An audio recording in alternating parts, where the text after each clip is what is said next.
Channel solution in your hand. आज आपण संख्या अक्षरात लिहिल्या असतील तर त्या अंकात कशा लिहायच्या हे पाहूया. पहिली संख्या आहे 225. 225 लिहिताना सुरुवातीला एकक, दशक, शतक या पद्धतीनं मांडणी करून घेतली.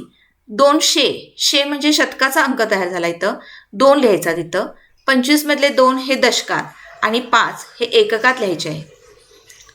पुढची संख्या आहे 485. 485 लिहिताना परत एकदा एकक, दशक, शतक अशी मांडणी करून घेतली आहे.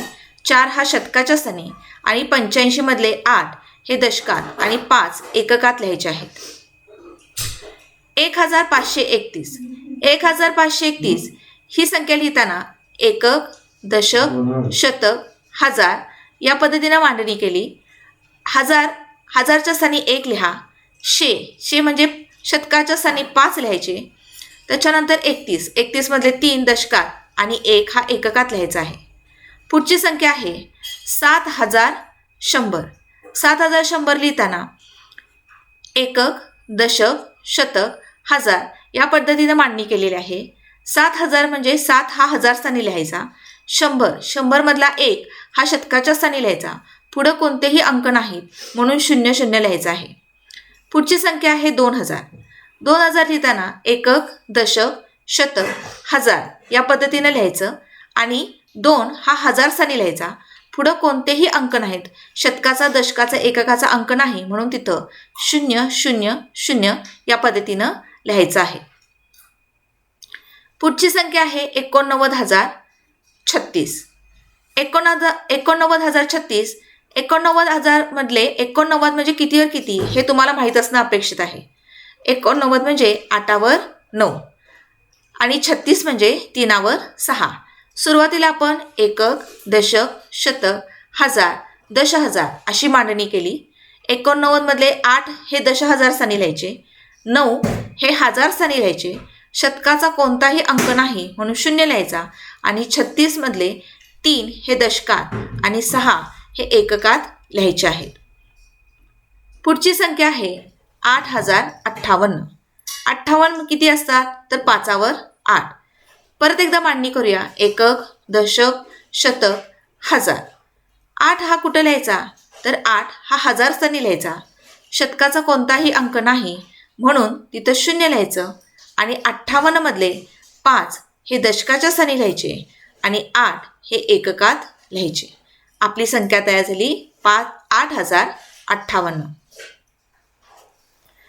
पुढची संख्या आहे 15271. 15271 ही 5 अंकी संख्या तयार होते. सुरुवातीला एकक, दशक, शतक, हजार, दशहजार या पद्धतीनं मांडणी करून घेतली. 15000 म्हणजे त्यातला 1 आहे तो दशहजार स्थानी येणार.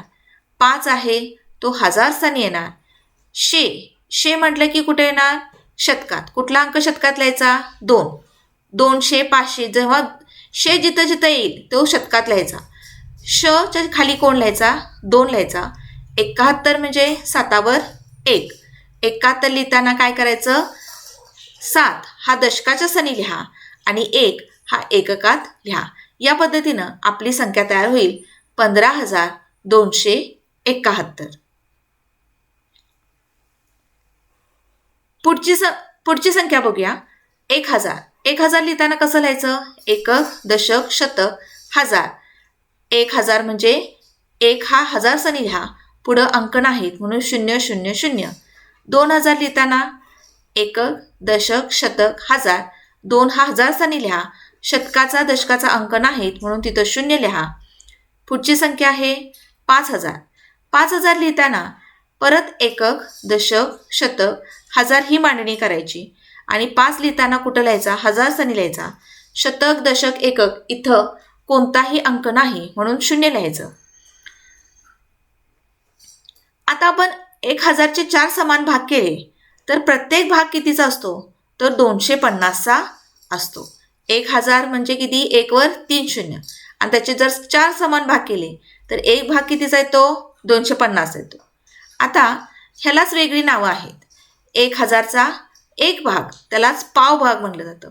त्याला म्हटलं जातं तो लिहितात कसा 250. 1000चा अर्धा केला म्हणजे निम्म केलं तर तो किती होतो 500. 1000चा पाऊण भाग म्हणजे त्यातले 4 समान भाग केले आणि 3 भाग विचारात घेतले तर 1000चा पाऊण भाग म्हणजे 750. आता याचा वापर करून आपल्याला काही संख्या ह्या अक्षरात असतील तर त्या अंकात लिहायच्या आहेत. आता आपल्याला 1500 सांगितलं. 15 अंक हा शब्द आला तर आपल्याला काय लिहायचं तर 250 लक्षात ठेवायचं. 15 शब्द आला, 1000च्या बाबतीत 15 शब्द आला तर 250 हा अंक लक्षात ठेवायचा. 1500 म्हणजे 151000 असतं म्हणून 1250. आता इथं 1500 असेल तर दीड असेल शब्द, अडीच असेल तर 500 लक्षात ठेवा. दीड असेल तर 1500 म्हणजेच 1500. आता 2500 म्हणजे किती तर 2500 म्हणजे 2500. त्याच पद्धतीनं 3500 म्हणजे 3500 आणि 4500 म्हणजे 4500. आता परत एकदा बघा, 15 हा शब्द आला की 250 लक्षात ठेवा. दीड आलं, अडीच आलं, 3.5 म्हणजे साडे हा शब्द आला तर किती लक्षात ठेवायचं 500 लक्षात ठेवायचं. 1500 म्हणजे 1500. 2500 म्हणजे 2500. 3500 म्हणजे 3500 आणि 4500 म्हणजे 4500. पुढचे अंक बघूया. 2500. 2500 म्हटल्यावर पावणे हा शब्द आला की 750 हे लक्षात ठेवायचं. पावणेसाठी काय लक्षात ठेवणार 750. आता 2च्या ऐवजी इथं 1 लिहायचं कारण 2000 पूर्ण झालेले नसतात. इथं 1750. पुढची संख्या आहे 3500. पावणे शब्द आला की 750 लक्षात ठेवा. 3च्या ऐवजी काय लिहायचं 2 लिहायचं. 3500 म्हणजे 2750. 7500 लिहिताना 6750. 7 न लिहिता 6 लिहायचं 6750. पुढची संख्या आहे 11,500. आता ही 5 अंकी संख्या आहे. 15 म्हणलं की किती लक्षात ठेवायचं शेवटचे 3 अंक 250 आणि 11,250 या पद्धतीनं लक्षात ठेवा. 15,500. 15,500 साठी काय घ्यायचं 15 साठी 15 अंक लिहायचा आणि 15 साठी काय लिहायचं 250. पुढची संख्या आहे 23,500. 23,500 कसं लिहायचं तर 23,500. साडे हा शब्द जेव्हा जेव्हा येईल तेव्हा काय करायचं 500 हा अंक लक्षात ठेवायचा. 23,500. 55,000. 55,500. 14,500. 14,500 कसं लिहायचं आता परत पावणे आला की कोणता अंक लक्षात ठेवायचा 750. मग 14च्या ऐवजी काय लिहायचं 13. एक अंक आधीच लिहायचा 13,750. 35,000. पावणे शब्द आला की 750 लिहा आणि 35च्या ऐवजी 34 लिहा 34,750.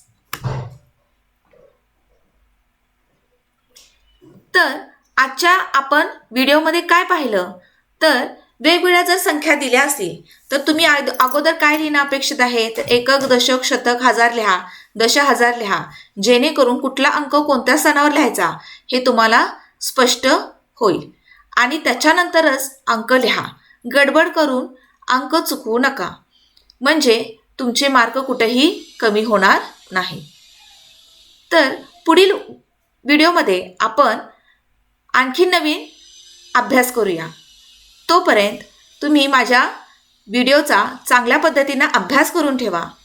काही शंका असेल तर कमेंटमध्ये जरूर सांगा. माझ्या व्हिडिओला लाईक करा, शेअर करा आणि सबस्क्राईबसुद्धा करा. Thank you for watching my video.